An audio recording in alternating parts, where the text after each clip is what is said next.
Nuevamente nos encontramos aquí desde la capilla La Inmaculada Concepción, desde la Colonia México, aquí en San José Obrero, San Juan del Río, Querétaro, para comentar un poquito sobre el tema apologético. El tema que vamos a tratar ahora, así de manera breve, es la sucesión apostólica. Sucesión apostólica, con esto queremos decir que los apóstoles, San Pedro y los 11 apóstoles tuvieron sucesores y que esos sucesores han estado de manera continua desde que vivieron ellos hasta nuestros días. De otra forma, he dicho que Pedro, primer papa, tuvo sus sucesores. ¿Quiénes han sido sus sucesores? Pues todos los papas a lo largo de la historia que han sido hasta este momento, con el Papa Francisco, 266 papas, y que los sucesores de los otros 11 apóstoles han sido los obispos, y que así se ha ido transmitiendo el poder, la autoridad para estar al frente de la iglesia que nuestro Señor Jesucristo fundó. Entonces, nos damos cuenta primeramente que Jesús llamó a sus apóstoles y los envió. Jesús, como Dios, tiene autoridad para llamar, convocar. Si nos fijamos, Jesús no les preguntó ahí a la gente: oigan, quiero hacer un grupo de apóstoles, ¿quién quiere aquí apuntarse? Quiero poner 12 apóstoles. No, Él no les dijo así. Les dijo: ¿saben qué? Yo quiero que tú seas. Y así se fue escogiendo uno por uno hasta completar los 12 apóstoles. Entonces Jesús, con esa autoridad y con ese derecho, los eligió. No fueron ellos los voluntarios, aquí los apóstoles no fueron voluntarios, sino que Jesús los escogió.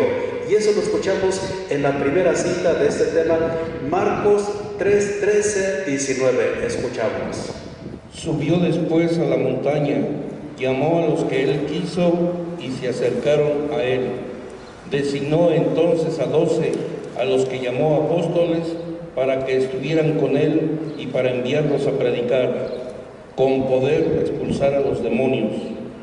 Designó a estos 12, a Simón, a quien dio el nombre de Pedro, a Santiago, el hijo de Zebedeo, y a su hermano Juan, a quienes dio el sobrenombre de Boanerges, es decir, hijos del trueno, a Andrés, Felipe, Bartolomé, Mateo, Tomás, Santiago el hijo de Alfeo, Tadeo, Simón el cananeo y Judas Iscariote, el que lo entregó. Jesús también tiene todo poder y toda autoridad para enviar a esos 11. Aparte de haberles dado el poder, como escuchamos, de curar, sanar, hacer algunos milagros, también les dio autoridad para predicar, para bautizar, y garantizando que Jesús iba a estar con ellos hasta el fin del mundo. Así lo escuchamos entonces en Mateo 28, 18, 20. Jesús se acercó y se dirigió a ellos con estas palabras: Dios me ha dado autoridad plena sobre cielo y tierra. Vayan y hagan discípulos a todos los pueblos y bautícenlos para consagrarlos al Padre, al Hijo y al Espíritu Santo, enseñándoles a poner por obra todo lo que les he mandado, y sepan que yo estoy con ustedes todos los días hasta el final de los tiempos. Jesús, al enviar a sus apóstoles, también les da la paz y les dice que proclamen la paz, que anuncien la paz, prediquen la paz, pero también les da al Espíritu Santo garantía, ¿verdad? Garantía de que la presencia de Dios Espíritu Santo, la fuente de la verdad, va a estar asistiéndolos con la fuerza y presencia de Dios. Jesús les dice: así como mi Padre me envió, ahora también yo los envío y les doy mi Espíritu Santo para que los acompañe y los asista. Eso lo vemos en Juan 20, 19, 23. ¿Escuchamos? Aquel mismo domingo, por las tardes, estaban reunidos los discípulos en una casa con las puertas cerradas por miedo a los judíos. Jesús se presentó en medio de ellos y les dijo: la paz esté con ustedes. Y les mostró las manos y el costado. Los discípulos se llenaron de alegría al ver al Señor. Después les dijo de nuevo, la paz esté con ustedes, y añadió, como el Padre me ha enviado, yo también los envío a ustedes. Ya Jesús y los apóstoles, ¿verdad? En la iglesia de nuestro Señor Jesucristo, sabemos que la iglesia siempre ha contado con la presencia de Dios, pero sabemos que en un momento determinado Judas Iscariote traicionó a Jesús, y por lo tanto quedaron únicamente 11 discípulos o 11 apóstoles. Por eso entonces llegó un momento en que Simón Pedro, juntamente con la comunidad cristiana y los apóstoles, decidieron quién tomara el lugar de Judas Iscariote, Judas el traidor. Como ven, aquí es decisión de la comunidad cristiana juntamente con los apóstoles que toman esa decisión. Y ellos deciden que entonces la comunidad, los cristianos, hagan la propuesta de quién podría ser el sucesor de Judas Iscariote. Si nos fijamos también aquí, los apóstoles no preguntaron ahí, oigan, ¿quién quiere ser el suplente de Judas Iscariote? No, los apóstoles decidieron y eligieron quién podía, y la comunidad presentó 2 candidatos, y ya entre esos candidatos pues ya los apóstoles eligieron quién podía ser. Eso lo podemos escuchar en Hechos de los Apóstoles, capítulo 1, versículo 16 al 17, y después el 21 y 26. Escuchamos. Hermanos, tenía que cumplirse la Escritura que el Espíritu Santo había anunciado por boca de David acerca de Judas, el que guió a los que arrestaron a Jesús. Es necesario, por tanto, que uno de los que nos acompañaron durante todo el tiempo que el Señor Jesús estuvo con nosotros, echaron suertes, y la elección cayó sobre Matías, el cual entró a formar parte del grupo de los 11 apóstoles. Encontramos que ahí es la primera sucesión. ¿Y quién le toca elegir o decidir? Le toca a los apóstoles. Encontramos aquí en esta sucesión un gesto o un signo que se agrega a esta sucesión de los apóstoles. Eso lo encontramos en Números 27, del 18 al 20. Moisés, por parte de Dios, elige a Josué. Moisés le impone la mano a Josué y le autoriza para que esté al frente del pueblo de Israel, y dice que Josué recibió autoridad de Moisés. Es una autoridad desde luego que viene de Dios, pero que Moisés la comparte con Josué para dirigir, para aconsejar y para estar al frente del pueblo de Israel. Pero ahí encontramos ese signo de la imposición de manos. Dice que le pone la mano. Escuchamos Números 27, del 18 al 20. El Señor le respondió, toma a Josué, hijo de Nun, que posee un corazón recto, y pon tus manos sobre él. Preséntalo luego al sacerdote Eleazar y a toda la comunidad, y dale instrucciones en presencia de ellos. Delega en él parte de tu autoridad para que la comunidad israelita le obedezca.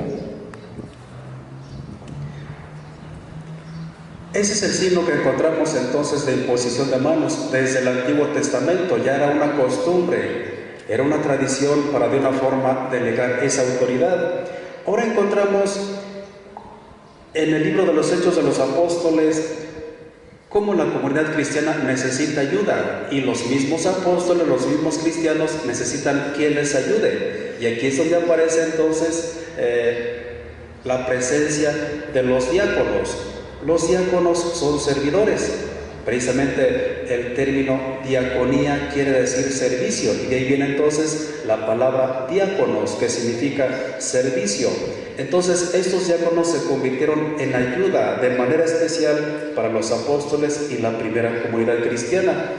También dice que oraron sobre ellos, les impusieron las manos. Esto significa, ¿verdad?, una oración especial de consagración a estas personas, a estos varones, a estos 7, para que pudieran también administrar el Evangelio, predicar el Evangelio. Lo escuchamos entonces en Hechos 6, del 5 al 6.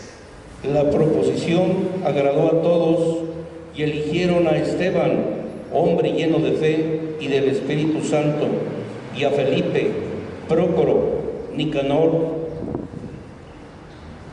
Timón, Parmenas y Nicolás, prosélito de Antioquía. Los presentaron ante los apóstoles y ellos, después de orar, les impusieron las manos. Escuchamos ahí claramente que dice, y les impusieron las manos, aparte de hacer la oración sobre estos 7 candidatos para el servicio de la caridad o la diaconía. Encontramos también después, más adelante, a este cristiano Ananías, que Dios, nuestro Señor Jesucristo, lo designa para que instruya a San Pablo. ¿Quién fue San Pablo? San Pablo fue un judío. Sabemos que fue un judío que fue un perseguidor, que llevaba presos a los cristianos y que se convirtió en enemigo de la iglesia cristiana católica, que hasta este entonces nada más es la que existía.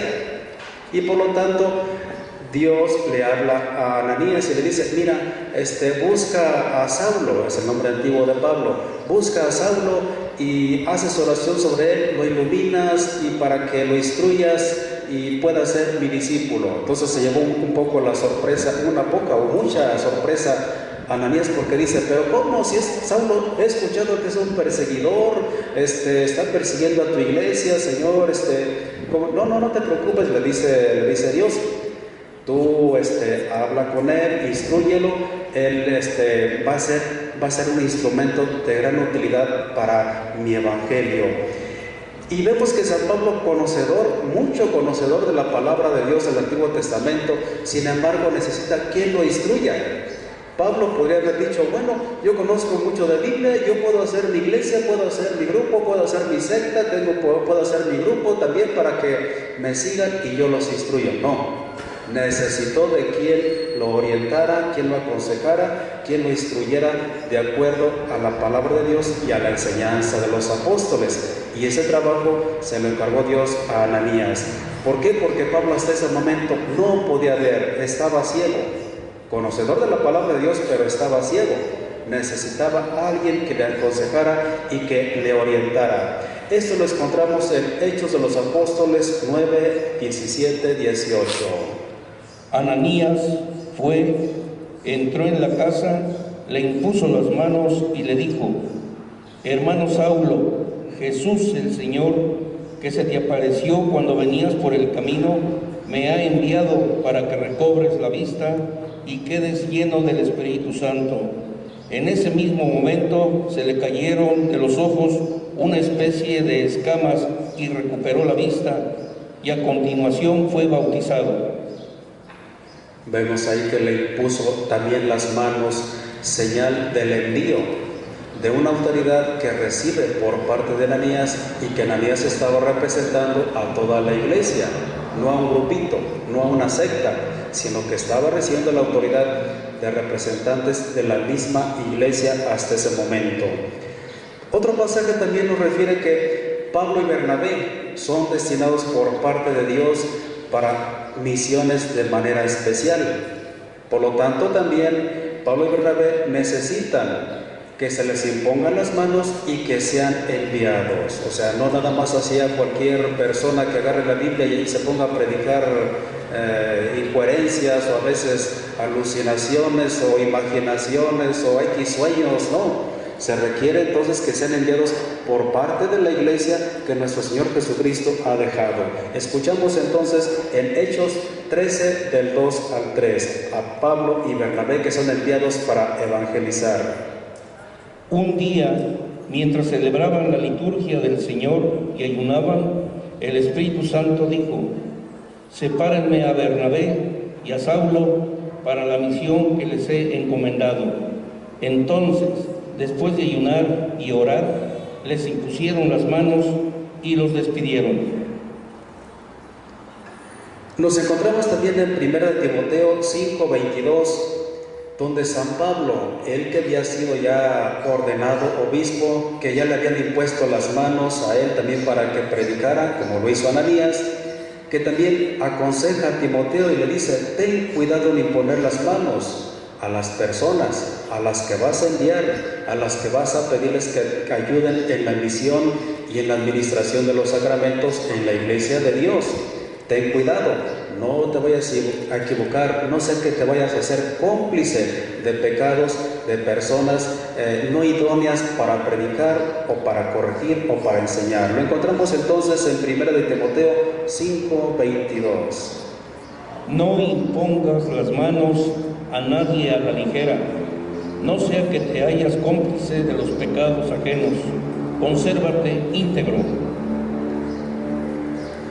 Si nos fijamos entonces, la elección por parte de los apóstoles para ser nuevos apóstoles, o sea, como dice el dicho, ¿verdad?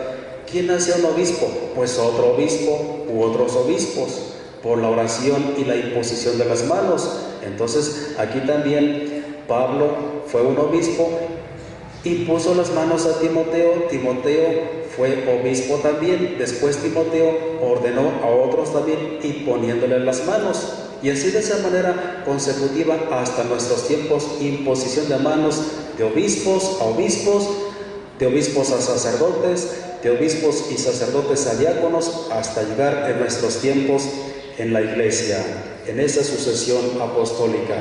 San Pablo también nos recuerda, ¿verdad?, o le hace el recordatorio a Timoteo de que Timoteo fue ordenado por manos de Pablo. Por eso le dice: yo te impuse las manos, como signo principal dentro de la sucesión de los apóstoles. Podemos pasar la siguiente cita. 1 de Timoteo 3, 1, 2 y 8. Es doctrina segura que quien desea el episcopado anhela una noble función, pero es necesario que el obispo sea un hombre sin falta, casado solamente una vez, sobrio, prudente, cortés, hospitalario, apto para enseñar. Asimismo, que los diáconos sean dignos hombres de una sola palabra, que no abusen del vino, que eviten las ganancias ilícitas. ¿Cuál es la intención de Pablo al decirle eso a Timoteo? Decirle: tú estás encargado, Timoteo, yo a ti te ordené obispo, a ti te impuse las manos, tú con esa autoridad puedes imponer manos a otras personas para que sean ordenados o consagrados obispos y diáconos. Un obispo, recordemos que es el supervisor, es el que está al frente, el primer responsable de una diócesis. En este caso, aquí el primer responsable de la fe es el obispo. El obispo de aquí, ¿cómo se llama? Dijimos. ¿Cómo? Faustino, ¿verdad? Entonces, él es nuestro obispo. Y dice, ¿verdad? San Pablo le recuerda a Timoteo que si los elige a obispos o diáconos, deben ser varones respetuosos, capaces de enseñar, que sean sensatos, honorables y que sean también personas idóneas. Pablo pide también a Tito que ponga presbíteros en cada ciudad, porque en esos tiempos iba extendiendo la iglesia y por lo tanto, pues en las poblaciones necesitaban presbíteros, o sea, así como el equivalente ahora a párrocos que están en cada lugar. Es algo entonces de manera equivalente y por eso Pablo le pide a Tito y lo pone al frente para que se encargue pues de una forma a organizar y poner presbíteros en cada ciudad. Esto lo escuchamos en Tito 1:5. Te he dejado en Creta para que termines de organizarlo todo y establezcas presbíteros en cada ciudad, siguiendo las instrucciones que te di. Siguiendo las instrucciones que Pablo le dio a Tito para que ponga presbíteros en cada ciudad. No sé si a ustedes les ha tocado asistir a alguna ordenación sacerdotal. ¿Les ha tocado? ¿O de diáconos o de sacerdotes? ¿O de obispos? ¿No les ha tocado? ¿De sacerdotes quién les ha tocado en el seminario? ¿No les ha tocado a nadie? Solo por televisión. por televisión han visto, ¿verdad? Han visto, por lo menos en televisión, que el obispo le impone las manos en la cabeza al candidato, al sacerdocio. No sé si se han fijado en eso, por lo menos en la televisión, si no han tenido oportunidad de asistir a una ordenación en vivo. El obispo le pone las manos en la cabeza al candidato que va a ser sacerdote. Después también todos los sacerdotes le imponen las manos al candidato o al ordenando. Esto significa, ¿verdad?, una colegialidad. Significa que todos participan de esa consagración, de esa oración y de esa acción para consagrar a los jóvenes candidatos al sacerdocio. Por eso entonces decimos que es imposición de manos de manera colegiada. O sea que si tú vas a una ordenación, vas a ver que primeramente el señor obispo impone las manos al sacerdote y después pone las manos también los sacerdotes al candidato. Eso lo escuchamos, ¿verdad?, en 1 de Timoteo 4:14. No hagas estéril el don que posees y que te fue conferido gracias a una intervención profética por la imposición de manos de los presbíteros. Imposición de manos de los presbíteros. Ya no dijo nada más mis manos te impuse en tu cabeza, sino de los presbíteros, o sea, el grupo de obispos a veces o de sacerdotes que están en la misa consagrando a nuevos sacerdotes. También nos dice la carta a los Hebreos, dice que la obediencia a los dirigentes, porque recordemos que el servicio ministerial tiene 3 grados. Tiene 3 grados esa ordenación o ese servicio ministerial jerárquico. ¿Cuál es entonces la jerarquía? La jerarquía de nuestra iglesia es, en primer grado, el obispo. Segundo grado, los sacerdotes, o sea, así como los padres que estamos aquí en la parroquia. Y tercer grado, los diáconos. Son la jerarquía. Entonces repito, primero el orden en plenitud, el obispo. En segundo grado, los sacerdotes, como su servidor. Y en tercer grado, los diáconos.